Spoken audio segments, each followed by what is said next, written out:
Dr. Asthana? And Dr. Suman? Thinker. And the girl who says, my patient ka dard ko samjhegi and all that, she's a literature. These all four characters you've seen how they are, right?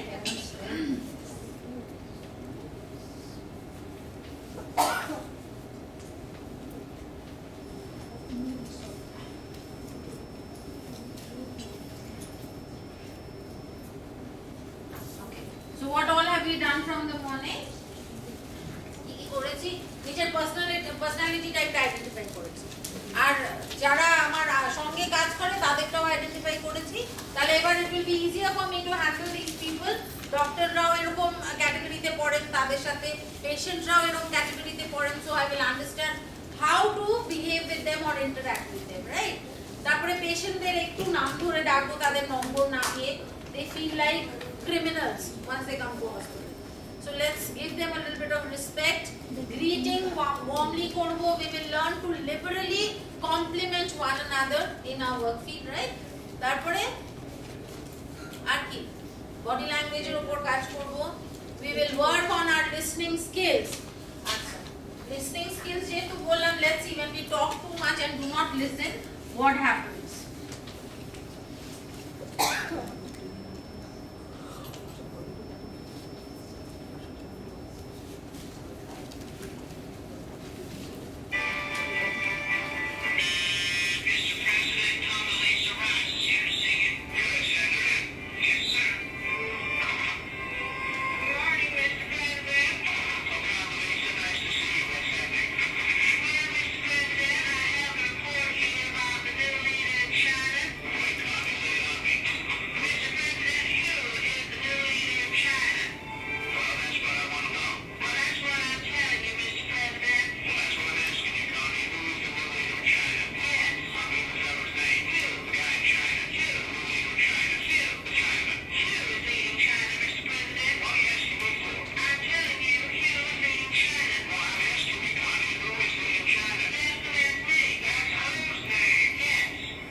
And we have to work a lot on our communication skills.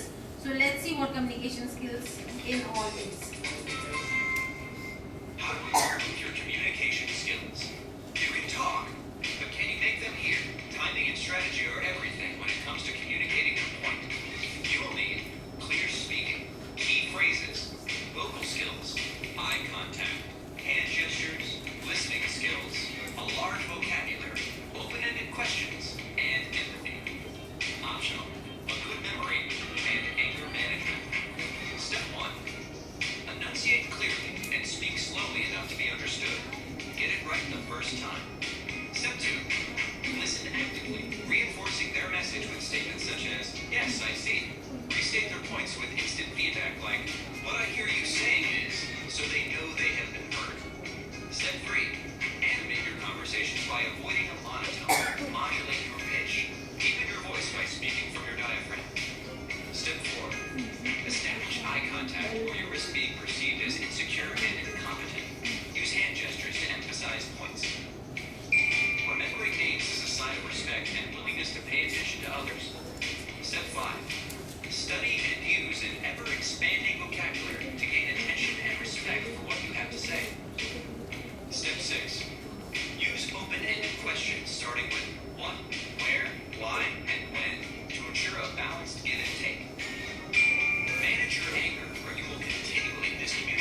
emotions about others or weighing the conversation down with antagonism. Did you know?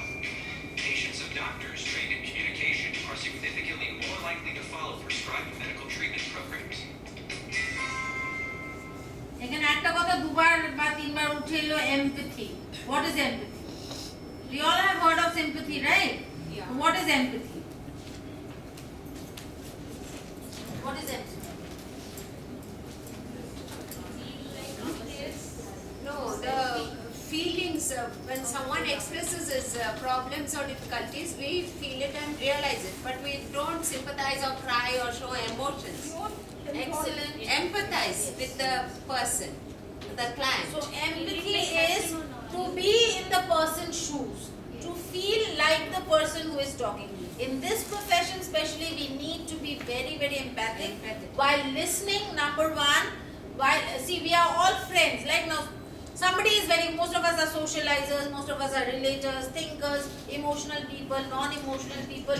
So when we interact with one another, suppose someday some nurse comes and says, I'm having a lot of trouble at home. Oh, come on, that is always a bahana you make. Right? That is what? That I'm trying to shun off the person's feelings. Now, if I feel for the person, I have to be, see, there are certain levels of listening. Number one is ignoring. Number two is pretending.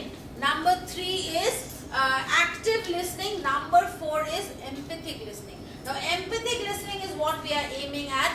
Empathic listening is to feel with the person. Now, suppose I have a very good health sister and she loves me a lot. Now, one day she is very angry, she is upset about something and she shouts at me in front of 2-3 people.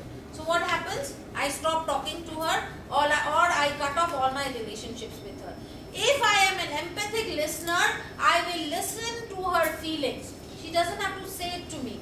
But I will not listen just to the words. I will listen to her feelings, be with her feelings and understand that she is having some kind of trouble or she is in stress. If I understand that, I will not act, I will not react. Okay, so that is the advantage of being an empathic listener. Empathy in our kind of job is, if I do not understand the pain, the feelings of the patient party, the patient or my colleagues, my job is useless. Because the patient party, when they come here, they know nothing about medicine. They know nothing about treatment. And when you as a nurse are telling her, you have to do this test, that test, 20 other tests, the poor patient, whatever, from wherever they want their family members to get well soon. So they'll gather the money and come, and then you tell them you have to take her here, you have to take her there, that you're making the patient run around. So what is happening? You're not feeling for the patient. Put yourself in the shoes of the patient party. And then you feel. If you feel that, you are empathic and you will understand that if I use all these big terms which the patient doesn't understand, then what? I'm just showing off my knowledge. I'm not understanding the feelings of the patient. So you have to be very limited in your words by saying, see, your patient is suffering from malaria and this is the kind of treatment she has to go to. In most terms, what happens, that sisters are roaming around, the doctor and the sister know the medical terms, the patient party doesn't know. Right? So when the treatment is being done, ye dawa leke aiye, wo dawa leke aiye, the patient party is running and getting you the medicine, agle ko samajh mein hi nahi aa raha hai wo medicine kya ho raha hai. Is it working on the patient? Is it not working? What is happening? Right? So you have to be in their shoes to make them understand what kind of treatment the patient is going to get and what kind of results to expect. Okay? Because when we go with the patient to a hospital, we don't know most of the medical terms. So what's the point of saying them? They are giving us such big prescriptions with lots of medicine. We don't know what is for what. My mother-in-law recently went for an eye operation. She was given 4 medicines. Now poor woman, she doesn't, one eye is already stitched. The other eye has very thick glasses. And poor lady, she does not know which is antacid and should she have the antacid with the painkiller. She's 10, no one is in the house. So she's asking, what should I do? How much should I eat? When should I have this antacid? That went on for 3 days. And when I go to Nepal, let me tell you, when we go to the hospitals, that is a different scene. When we go to the chemist shop also, I was amazed to see that each patient party is, they have markers on the table and whatever medicines is given to the party, they are drawing on the strips that 3 times, so 3 red marks, you have to have 3 times a day. If it's a bottle, 1 mark you have to have 1 time a day. Even the chemist takes so much of pain. Here, to forget the chemist, even the doctors and nurses don't take so much of pain, right? So it is our responsibility, being in this kind of a profession, to make the patient party understand properly. So here, empathy is the basic word. You have to feel being in the patient party's shoes or the patient's shoes. Now here I'll tell you a story. This couple were married for 10 years and they were going on constantly trying for an issue. They were not getting a baby. After 10 years, a baby was born. So the parents were very happy. Okay, a child has been born. So extra care, a lot of pampering and all that was going on. Now the child started to crawl and by 9 months it started to stand. So when it started to stand holding the tabletop, it would stand and pick up things and put in his mouth and all that. In this course, the father fell very sick, so he was having a medicine. Now one day while going to office, he was getting late, he opened the bottle, had the medicine, put the lid very lightly and put it on the table. And he went away. He told his wife, dawa utha lena. So she said, okay, she forgot. She was in the kitchen, she forgot to take out the medicine. Now a little later, she could hear a thud. She came running and she saw the baby lying unconscious. And she saw that the medicine was consumed, the rest of the medicine was consumed by the baby. Okay? So she immediately picked up the child and ran to the hospital. The doctor said, I'm sorry, the child is dead. Now after 10 years of waiting, they had a child and within a year, the child is no more. She calls up her husband and she says, will you please come to the hospital? The child is no more and I don't know what to do. Now here, if the husband has empathy, what do you think his response will be? In a normal course, he will blame her, she will blame him and all that. But suppose the husband is very empathic, what will he do? Or what will he say?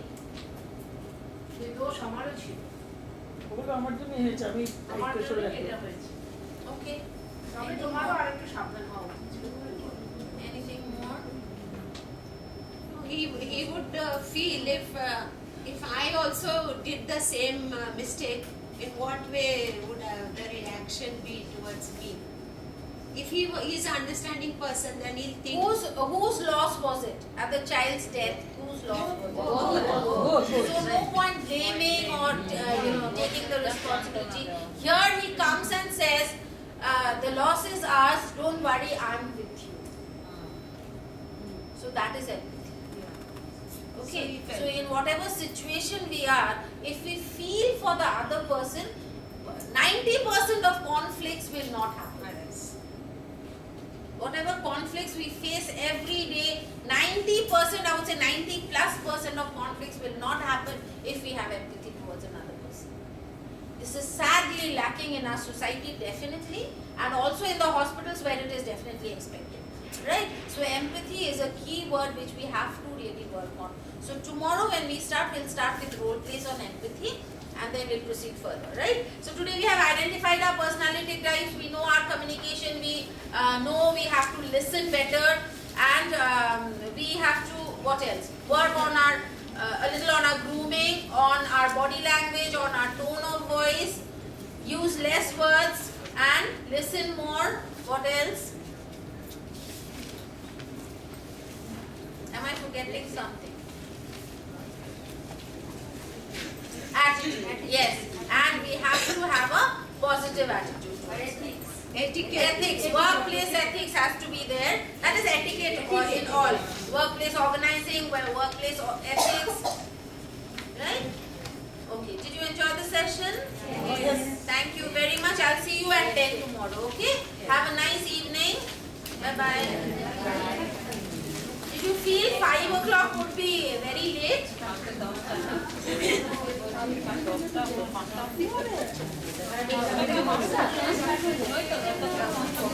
Yeah, Saturday we'll try to wrap up a little early. If you all behave properly, I may let you go. The activities have to be done. So once that is done, we might go early. It depends on you.